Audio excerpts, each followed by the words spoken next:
Awak takut. Awak takut. Sabar. Kok Bang. ni? Kau yang pasal gini begini, Mat? Mat. Mas Len. Kau yang cerita banyak. Aku dah ambil order. Mancing. Kau jangan. Aku tak boleh dah dengan kau ni. Apa pasal tu? Aku dah lama tak jumpa dengan kau. Pasal jadi macam ni, Mat. Aku mancing. Aku tak kira. Engkau pergi mancing sana. Bang. Bang. Apa masalah kau lagi? Tolong. Apa benda?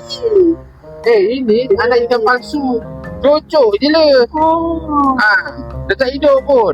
Aku ni lah kata kau ni boleh kena stroke. Terima kasih abang.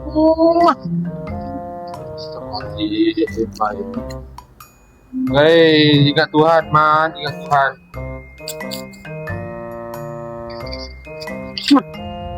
Umpan dah pasang. Perut dah ada. Balik kau apa lagi? Kau pergi sana. Situ kan? Kata kau main laut. Balik. Jauh sana. Jangan balik atas jembatan. Di jembatan Muar. Sana Sungai Muar. Oh. Balik sana. Ajolah saya abang. Aku ni last dengan kau lah. Kau cakap kau. Ni pegang ini dulu. Ni. Pegang. Ni buka.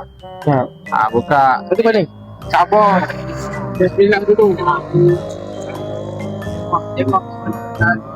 Tiga. Allah, kenapa kau buang? Aku buang kau ni sekarang. First mana Stella gaji 3 bulan mak dia hijau. Jadi dah joran aku kat dalam tu.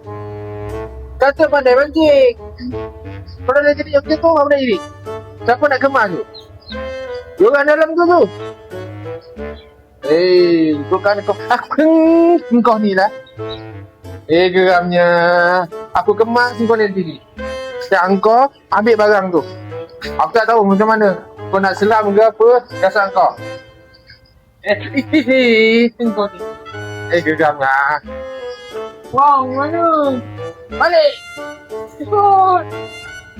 Tak payah.